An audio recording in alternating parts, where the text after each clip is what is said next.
The 1969 Camaro wasn't just a classic muscle car, it was a legend wrapped in chrome and steel. But did you know that this iconic beast had hidden features and rare options that set it apart from every other Camaro ever made? And what's the story behind the Camaro's role as the official pace car for the Indianapolis 500? Watch till the end as we uncover the secrets behind the 1969 Camaro's extraordinary features, the rarity of its Copo models, and why this muscle car continues to fascinate enthusiasts decades later. Now, why is the Camaro so special? Of course, it's a Chevy, and that in itself tells a lot about its performance prowess.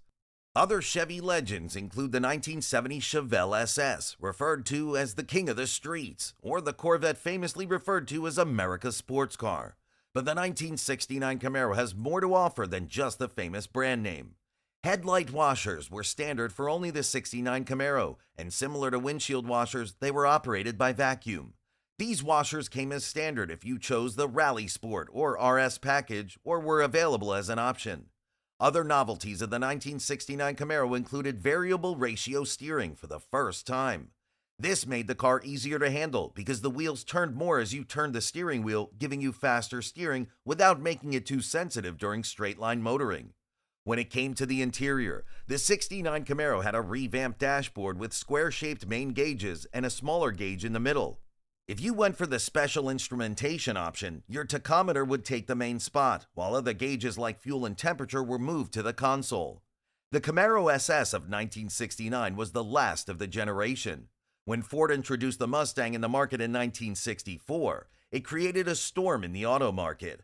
Chevy was forced to act, and they came back in September of 1966 with the Camaro. Starting with the rear-wheel drive and front-engine configuration, the Camaro looked and felt good. The 1969 model was especially noticeable for its wider and more aggressive appearance, and, of course, a lot of power to go with it. But this car wasn't just about looks, it also had a lot of firsts. Though it was part of the first generation of Camaros, it came with features that were completely new. For instance, it was the only model with headlight washers included in the RS package. The RS model also had a grille with vacuum-operated headlight covers. This was the first Camaro to offer two-tone paint and the first to come with a turbo-hydromatic automatic transmission, which had only been available in limited numbers before. Additionally, it introduced variable ratio steering, giving drivers better control. The 69 Camaro also introduced some new options such as the four-wheel disc brakes, which were borrowed from the Corvette and could be availed on any Camaro, not just the Z28 or SS. Now, Chevy had a rule not to install engines that were more than 400 cubic inches in mid-size cars such as the Camaro. However, based on dealer pressure, Chevy managed to come up with a way of producing two low-production 427 cubic inch engines in 1969 through the Copo ordering system. One of these, the Copo 9561, used a 427 engine, which produced 425 horsepower. About 1,000 Camaros received this engine. The other, Copo 9560, had an all-aluminum 427 engine, known as the ZL1, which was intended for drag racing. Just 69 ZL1 Camaros were built, and this power plant was good for more than 500 horsepower in some scenarios.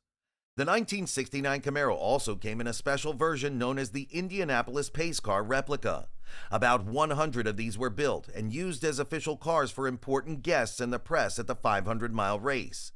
The actual pace car was a convertible with an RS SS 396 engine, but most of the replicas were SS 350 versions.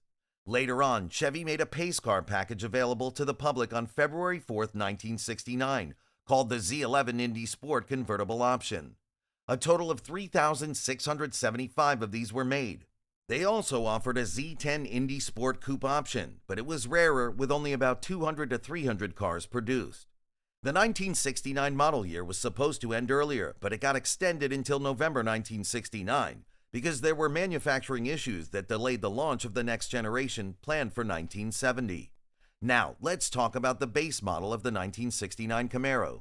It featured slim body sill moldings, a black plastic grille with single-unit headlights, and grille-mounted parking lights.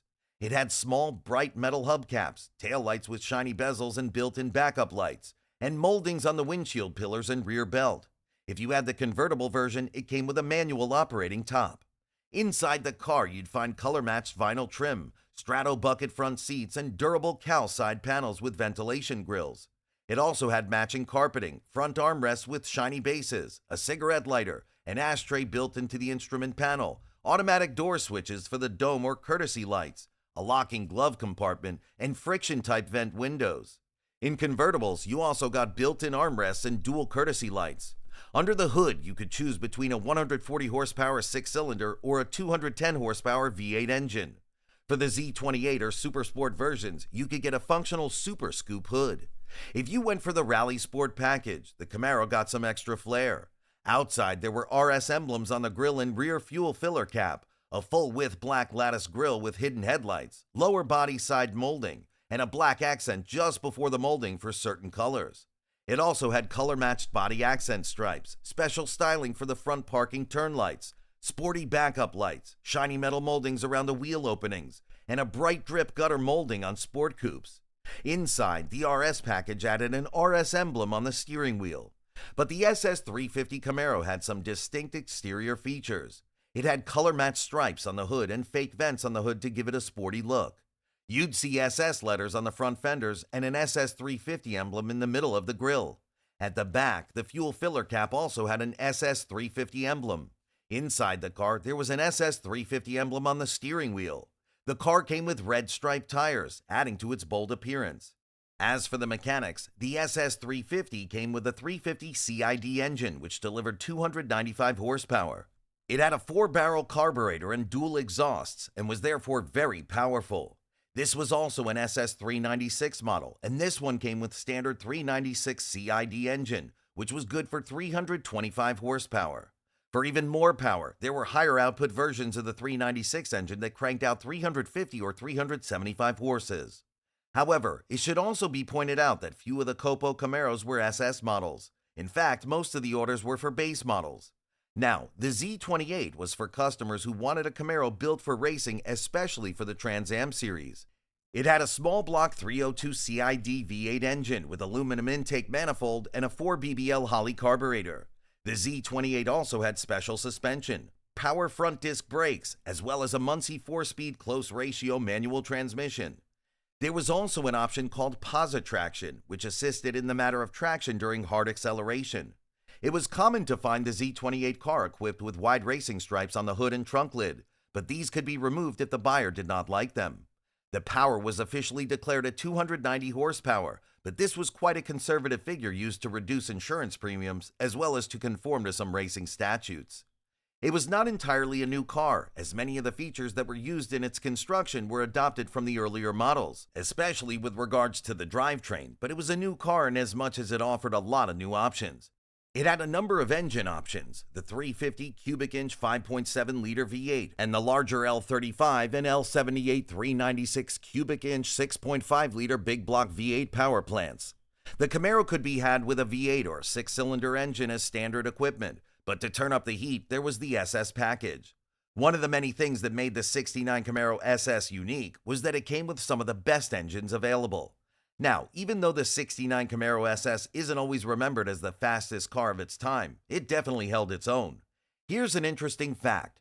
Of the Camaro SS models, only 311 were built with the 396 cubic inch V8 375 horsepower L89 engine. These were the top performers, and they were seriously quick.